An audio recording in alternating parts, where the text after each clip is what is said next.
Hello, everyone, and welcome. I'm Nora Whittington, and I'm with the Immigration Partnership of Waterloo Region. I facilitate the community engagement with employers and employment service providers across Waterloo Region. The Immigration Partnership of Waterloo Region has been in our community for 14 years. We're one of 80 immigration partnerships across Canada. We are funded by Immigration Refugee Citizenship Canada. And our goal in the community as a community collaborative is to work with stakeholders across the community to ensure the successful integration of immigrants and refugees within Waterloo Region. We have three pillars of operation. We have settle, work, and belong, and I facilitate the work pillar. And we focus on things like housing, healthcare, employment, entrepreneurship, that real inclusivity and sense of belonging in the community. And we do it with a small staff and a whole lot of stakeholders across the community, including the Cambridge Chamber of Commerce, which brings me to my involvement this morning. We are very pleased to be a part of the Business Growth Series. The Immigration Partnership really appreciates working with the Cambridge Chamber of Commerce, and through our partnership, we're able to engage with employers, build awareness about the hiring, recruitment, hiring, and retention of immigrants and refugees within the workplace. It is my privilege today to introduce you to the speaker, Murray G. Smith from Blue Canoe Consulting. Murray is a business consultant and strategist who helps people and organizations improve clarifying vision, developing strategy, and training leaders to enable growth and success. His company name, Blue Canoe Consulting, which I happen to love that name, by the way, is a reminder that success in business, as in backcountry canoe tripping, is contingent on good planning, competent leadership, effective execution, and the ability to respond to unexpected challenges. Murray is an avid canoeist with a blue canoe, of course, bringing his real-world experience to the workplace and the boardroom. Murray engages people and organizations to improve dramatically. Thank you very much. Enjoy the session with Murray, and welcome, Murray.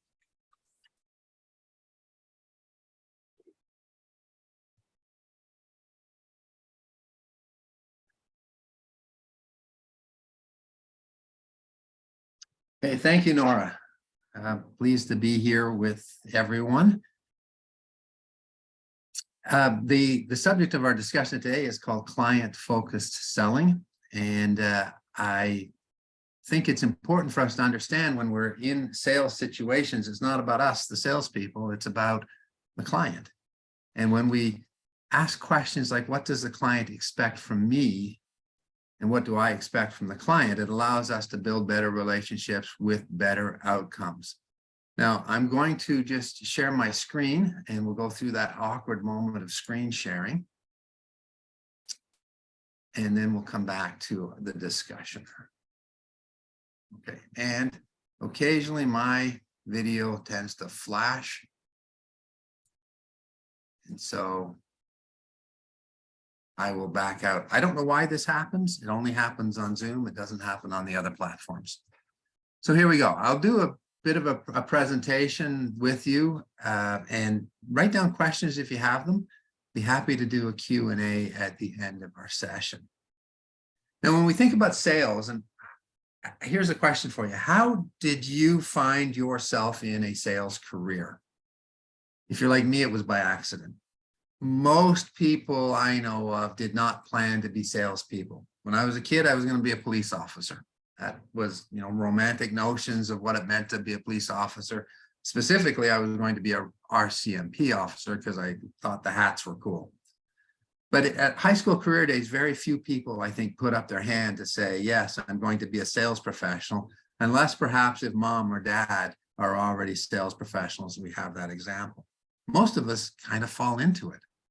Sometimes we discover along the way that we have a talent for talking with people, for presenting the products or services of a business. Sometimes our talent is discovered for us and we get a tap on the shoulder that says, you seem to be good at talking to people. You seem to know our products.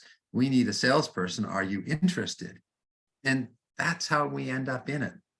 Does that sound familiar? And when we think about sales, sometimes we have these notions about what it is to be a salesperson. I have friends that say, oh, I could never be in sales. I could never do that. And yet they do it all the time in their day-to-day lives, because sales really is a specialized communication skill. As Daniel Pink points out, and I'll come to him in a moment, it is really about motivating and persuading people to make a choice that they want to make already. And to make that purchasing choice from me, the salesperson in front of them, rather than the person down the street or the next vendor along the way. It is very rare that we as salespeople are going to sell our product or service to somebody who doesn't want it. And that makes sense. So what we are trying to accomplish here is to understand what the client needs so we can focus on the client, on the individual or the organizational need that they are trying to fulfill, so that we can meet that need and have them choose us instead of another vendor for the same product. Something else to consider when we're talking about client-focused selling is what motivates the purchasing decision. There is far more emotional decision-making in a purchasing decision than we are usually willing to admit. We will justify our decisions with logical statements or common sense statements, such as, I got a good deal. You know, he gave me a better deal than I expected. She really looked after my interests.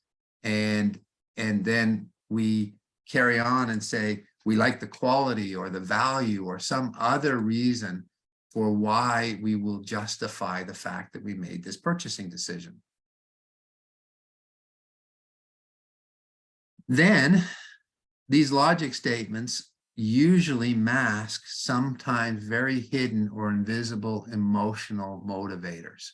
Those emotional motivators are things like, I trust you. I felt comfortable with you. You treated me fairly. I feel safe. You understood my needs. I was heard. Or you have a solution that I like. Therefore, the emotion in this one is my stress, my decision stress is now being reduced or eliminated. I don't have to look any further. These are all emotions that motivate a decision. We justify them with the logic. Yes, I got a good price. It was the right color. The delivery, schedule was perfect for us. There's many things that we can justify, and they work together. But let's not misunderstand the role of the emotion. That's what we're going to talk about today in customer-focused selling, so that we can understand and meet the needs of the clients. Seems like common sense, right? Pretty obvious. But I want you to think about the last time you met a salesperson. Everyone on this meeting today, I presume, is a professional salesperson, has a sales-focused role. But we are also consumers. So the last time you met a salesperson, what was your experience like? Was it perhaps, did you perhaps meet someone like this guy? I met someone like this guy last week. They still exist. This happens to be the male version of it, but men and women versions of this stereotypical salesperson still exist out in the market today. If you met this person recently or in any time in your memory, how did you feel about it? I suggest you felt uncomfortable. And why is that? Well, this type of salesperson is not focused on you. This type of salesperson tends to be aggressive, but leaves us with a feeling that they're more interested in making the sale, any sale, rather than completing a partnership to supply me or you, the consumer, with the thing we want or need. They project, in my experience, a message of how much can I sell to you, or how much can I convince you to buy so that I can maximize my commission. We see them often in like the county fair setting where you make an impulse buy. They're selling the Vegematic slicer dicer important or impressive machine that they can make do amazing things, and you end up with 3 of them when you didn't expect to have one. The other thing that's characteristic of them is they are not really listening to the needs of the client, except to try to put us in the box they want to put us in. Have you had that experience? I'm sure that you have. What's the result? Well, the salesperson may make the sale. It's a short-term gain though, because we don't have a good experience. And if this is an environment where repeat business is important or customer loyalty is important, that gets broken. The trust with the customers gets broken. And so instead of this person that's on the screen, what about someone just like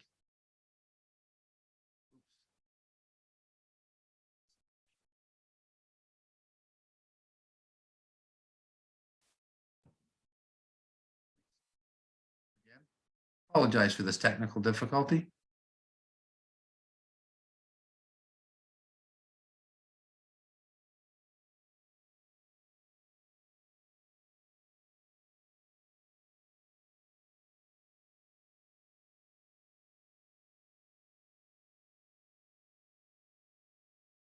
So, sorry for that technical difficulty.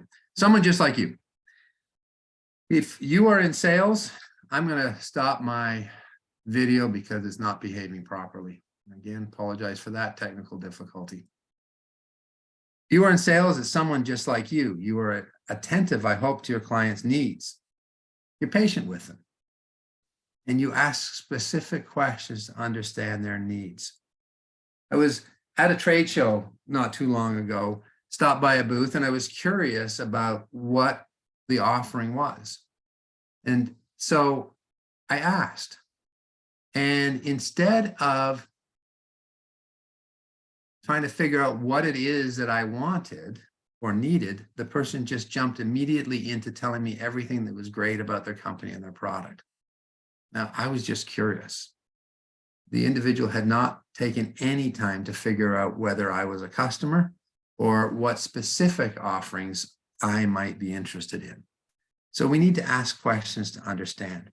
What I'd like you to do is a little exercise here for a moment. Could you write down for me the typical tasks or activities that you do in a week related to your job in sales work? I'd like you to come up with at least five, maybe as many as 10 typical tasks or activities that you do in a week related to your sales role. And I'll pause for about 30 seconds while you write that down.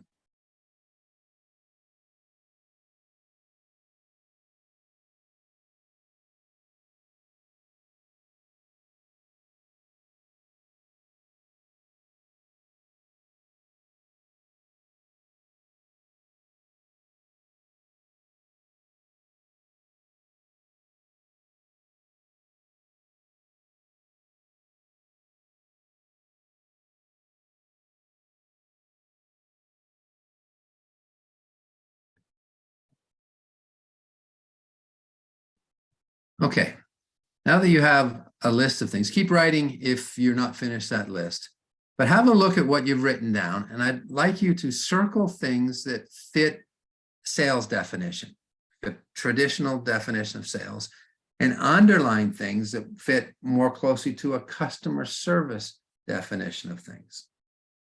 So circle sales tasks, underline customer service activities or tasks.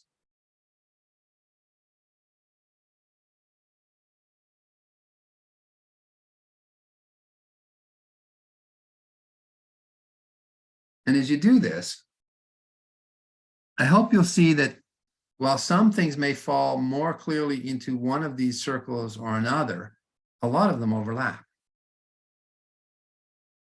So customer focused selling is a mix of customer service focus as well as the pure sales focus.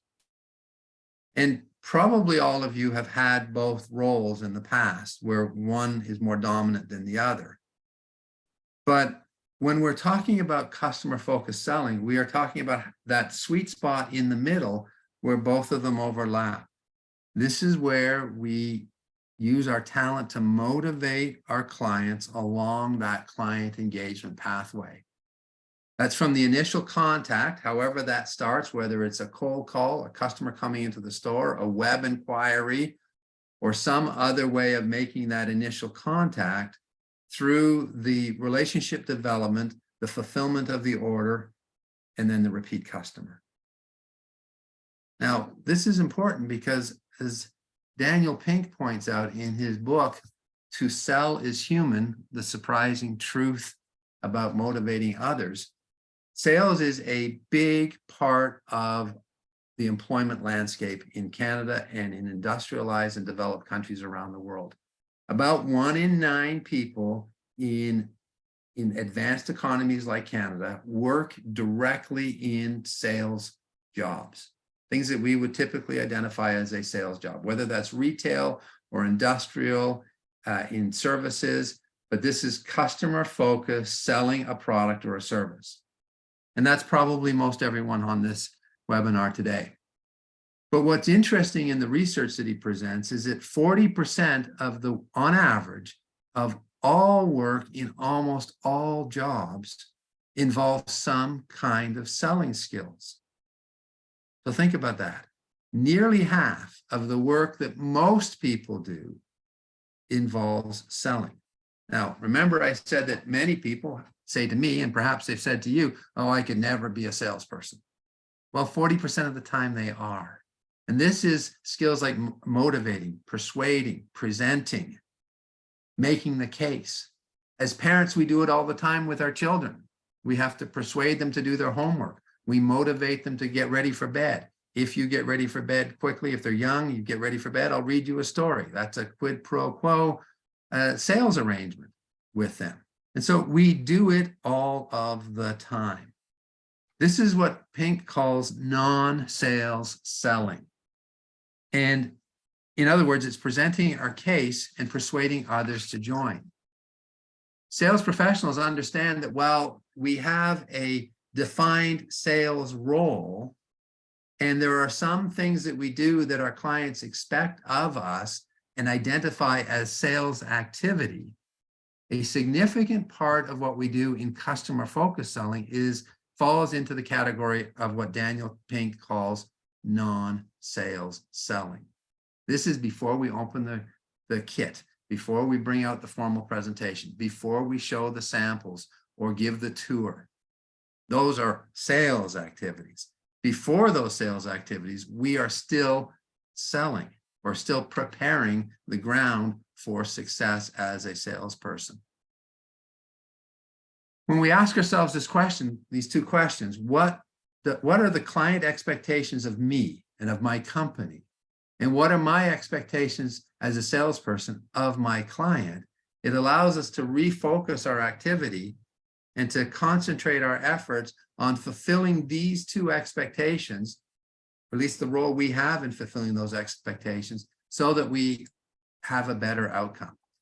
So the expectations that we have from our clients are that they want to listen to us, or sorry, rather the expectations that the clients have of us is that we will listen to them, that we will ask the right questions and listen to them, that we will provide them good information in answering those questions about the products or services that we are offering. That as we develop this dialogue with them about what they want and what they need, you'll notice that their defenses come down, that they begin to relax and begin to open up more candidly about what they need. Therefore, we can provide good recommendations and good solutions to their problems. Now, what they should expect of us is that we will be engaged in the process, and that and we expect of them that they also will be engaged in the process.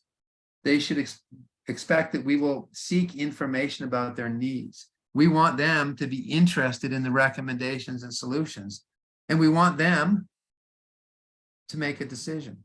Those are our interests. We expect of them that if we do our job well, they will be able to make a decision, and they expect of us that if we do our job well, they will get good recommendations and solutions on which to make a decision.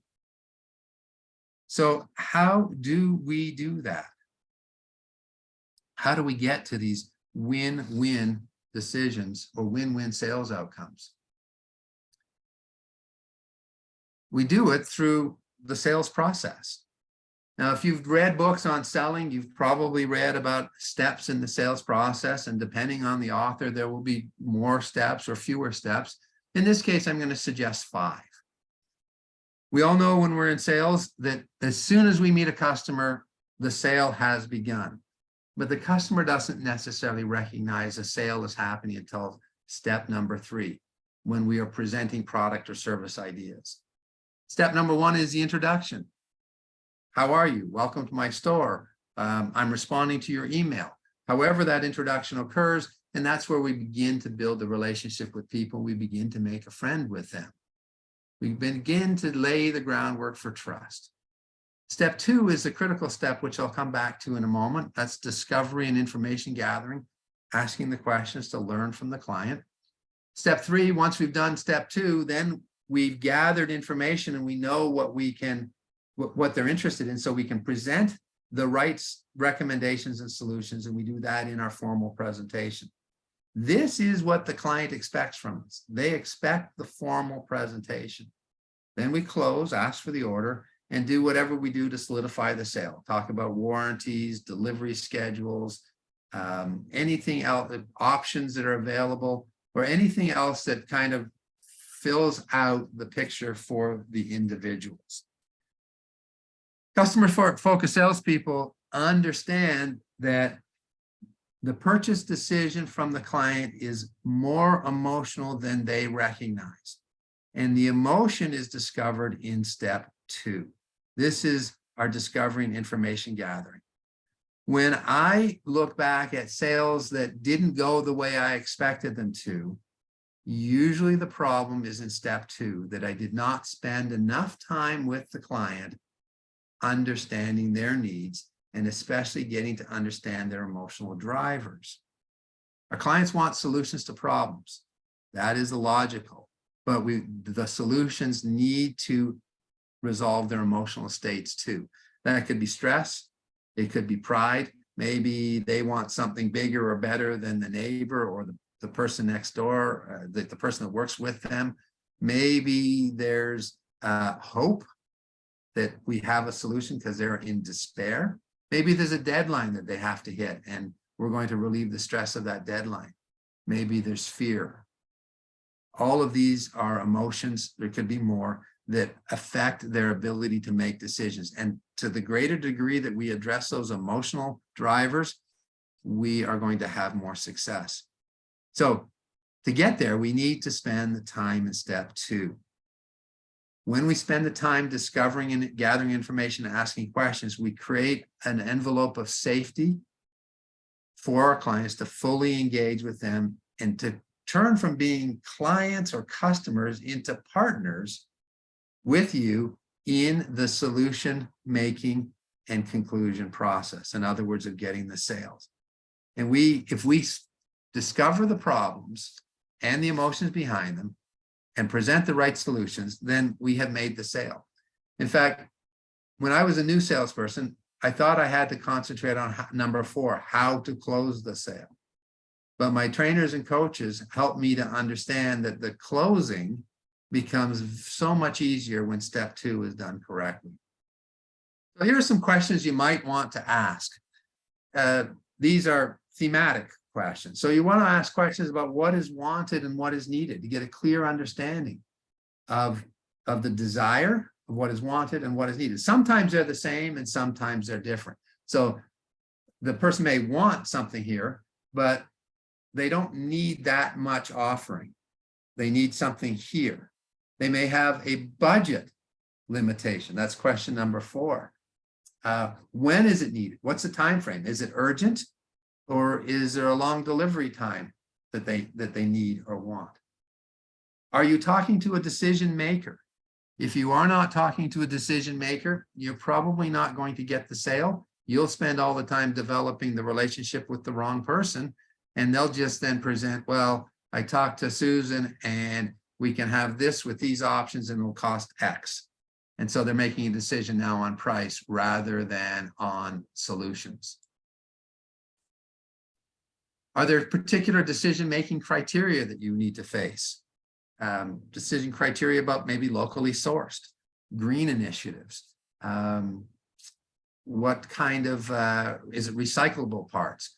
What are the warranty requirements? What any number of things that can go into the decision-making criteria. So those first 7 questions are very important to understand so that you can present the right solution to them. But the 8th question, what is the emotional driver, is the glue that holds everything else together. Now, the trick to this 8th one is that very few people even recognize that they have an emotional driver. Everybody does, but few people recognize it. And so a question such as, well, Mr. or Madam Client, what is the emotional driver that has you sitting in front of me today? They'll look at you like you're an alien from outer space. They won't know. Some may, but as you ask the other 7 questions and develop rapport with the client, you'll begin to intuit what that emotional driver is. What's the fear? What's the stress? What's the problem that needs to be solved? What's the level of discomfort that you can make comfortable? In a client engagement that I had a number of years ago for some strategic planning work, I realized that the emotional driver for the client was, this was going to be his last role as a CEO. He was a new CEO of a not-for-profit, executive director of the not-for-profit. It was going to be his last role before he retired. And he wanted to leave a legacy of a well-structured and organized company or not-for-profit business before he left it. So there was some pride, but well-placed pride in wanting to do good work and leave the organization in good shape before he went. That was his emotion. It's not what he said, but it's what he expressed. My wife bought a car years ago. It was a Fiat. Why did she buy the car? She would tell you because it had good gas mileage, but she bought the car because it was cute and she thought she looked great in it. Any other car would have still gotten us from A to B, but she enjoyed having that particular car because of the look. That's an emotion. Everybody has an emotional driver. Some of them are greater, some of them are less. If you do business to business sales, the emotional driver that you may be dealing with is not about the end product. It will be about the stress on the client to make a decision. The client will often say, no, price is my only decision thing, or there'll be a specific list of criteria in the bid documents that you'll be bidding on. And yes, those are important and more dominant than in a consumer-based sale, but you still have an emotional component for the decision maker, often around time stress. So the better we ask these questions and the more time you spend with these questions, the better you're going to do. Now, how do you know when you've asked enough questions? Well, when you've identified an emotional driver and perhaps when the person begins to ask questions of you about the product or the service and getting into those technical questions. When that happens, you are now ready to move into your formal presentation. And it's in this point in the presentation where, because you know what is the driver, the true driver, as well as the logical needs or the specifications, you can connect your value propositions, what you do especially well to meet those technical specifications that satisfies the emotional driver. Now, a quick word on a value proposition. If I asked you what you do well, what makes your products or services very good and perhaps even better than anyone else in the world, you may give me a list of quite a number of things. Those are indeed value propositions. But in this case, a value proposition that is valuable to the client and client-focused selling is a value proposition that is important to that individual. It's something that you can do that nobody else does. That would be rare. Or something that you can do and you can prove that you do it better than anyone else. At least prove it to their satisfaction that you can do it better than anyone else. That proof could be delivery time. That proof could be connected to any of the other 7 questions that they have developed. I'll give you another example of this. I was buying building materials for a renovation at my house. And I went to a local home hardware building supply to buy drywall. And it was more expensive to buy the drywall from them than it would be from one of the big box building stores.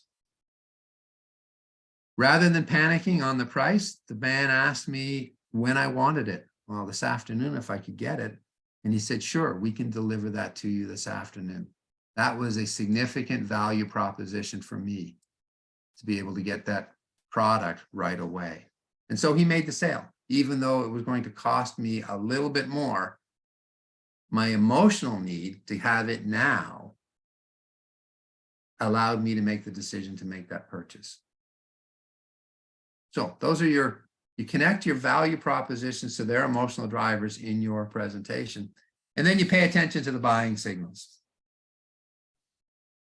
When step 2 is done very well, the discovery and information gathering step of the sales process, the sale is actually mostly done before you even get into presenting value propositions and doing your presentation to present the solutions that you are going to recommend. They trust you because you've asked those questions very well, because you focused on their needs, not on your need to sell something, on their needs to understand and to make a clear-headed buying decision. You still have to do the presentation. That's where they're expecting that. But when you do that presentation, you should be clear that on what they need and why the solution you're going to offer is a good solution for them. And you should be able to support that, your recommendations, with very strong value propositions that align with their emotional drivers. Now, you still probably have to ask for the order, although sometimes your clients will volunteer it for you. Where do I sign up? When can I get this delivered? But you'll still probably have to ask for the order. It would be, Madam Client, Mr. Client, in your opinion, has what I presented to you today, has the solution that I presented to you today, does it meet your needs? That's a very generic way of saying it, but that's essentially what you're asking. Is the solution that we have discussed today satisfying your needs? And when they say yes, you fill in the order. If they say no, it means that something was missed. But because you focused on the client, not on your need to make the sale, you can go back to the discovery questions and find out what was missed and come back to it again and have a good chance of recovering that sale. So that's client-focused sales. There are a couple more questions you can ask. These questions tend to be for your repeat customers. And again, these are client-focused questions. If you offer a number of products and services, you will have clients who only think of you in a very narrow term of the single product or service that you offer. You've probably had that experience. If you offer marketing services that includes website development and maybe some SEO work, search engine optimization work. Those of you who use you for search engine optimization may not know that you can renovate their website if you don't tell them, or vice versa. I do strategic planning, I do sales work, sales training, and I do leadership training. And I have clients that I talk to all the time who still only put me in the single lane that they've used me in the past. And so these two questions become helpful customer service, client-focused selling questions. The first question is, did you know that we do this other thing? So when you're talking to the person, to your contacts, about the thing that they're asking for, at an appropriate time, you could say, did you know we do this other thing that you might be interested in? Because you have the relationship with them already, that won't be threatening and it won't be seen as aggressive. It is simply offering more information. And it can open up other opportunities. Another version of this question is question number 2. What else are you working on where I may be able to help you? So depending on the work that you're in, if you're in service providing, maybe they're working on something that you have some expertise in, or even if you don't have the expertise, you can connect them to somebody else and it strengthens the relationship again. Again, if they don't know that you offer the other services that the did you know question would uncover, they may innocently say, well, I'm working on this other thing, but no, you don't, I know you don't have any expertise on that. And then you can surprise them and say, well, yes, in fact, my company does. I'm not the expert there, but I can refer you to my friend. And because the relationship already exists with you, they are more likely to accept the referral to the friend. And you can deepen your relationship with the existing clients.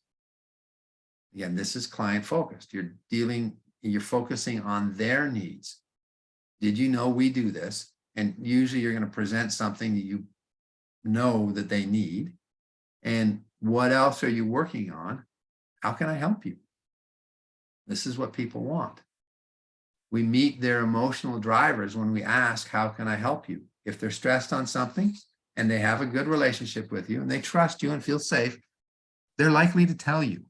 And then you can offer a solution. When we do this well, when we focus on the needs of the client first, we'll make more sales. It sounds counterintuitive. That slimy salesman that I presented at the beginning, that type of salesperson believes that they have to focus on the sales process, steps 3 and 4 of the sales process, making the slick presentation and the hard close in order to make more sales. My argument with you is that that will fail more times. That only works when you don't care if you ever see the customer again. If you want to have relationships with the customers, focusing on your clients, on your customers, will strengthen the client relationships. You will uncover more sales opportunities by asking those questions. Did you know, and how can I help? As well as asking the 7 questions in the discovery process in the individual sales situation you find yourself in to uncover that 8th issue, the emotional driver. And when we understand the emotional drivers of people, we make more sales. So that's the end of the formal presentation. My contact information is here if you would like more. And I'd be happy to have Melissa open up the questions, the chats, and facilitate a Q&A. I see there's one chat already. If anyone has any questions, you can type it into the webinar chat, or you can raise your hand and I can unmute you. So Rachel has observed, and quite correctly, go connect with people on LinkedIn and go to networking events, post on social media, book site tours. Rachel, yeah, these are all great. They especially help us in that first step of the sales process to be able to connect with people, to be able to make that friend, and then learn from them, move us into step 2. Even if you're not in a formal sales situation, the value of networking is to be able to learn from people what it is that they need, and you file it in your mind and maybe even in your CRM on what you learn, so that when a more formal sales opportunity comes up, you already have developed the foundational relationship to get into the specific needs and to uncover the emotional drivers. Good observation, Rachel. And I hope that my comments align with the thinking that you had. I'd be happy to continue the conversation with you.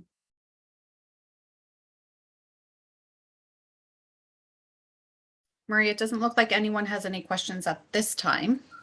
Okay. Well, feel free to contact me either directly with the contact information that's on the slide there, or you can reach me through the chamber. Melissa knows how to reach me. And I appreciate your time today. Hopefully, I hope it was helpful and beneficial as you focus on your clients' needs and ask good questions and pay attention to the emotional drivers that you are solving. You will make more sales. You will solve their problems in a more satisfactory way from their perspective.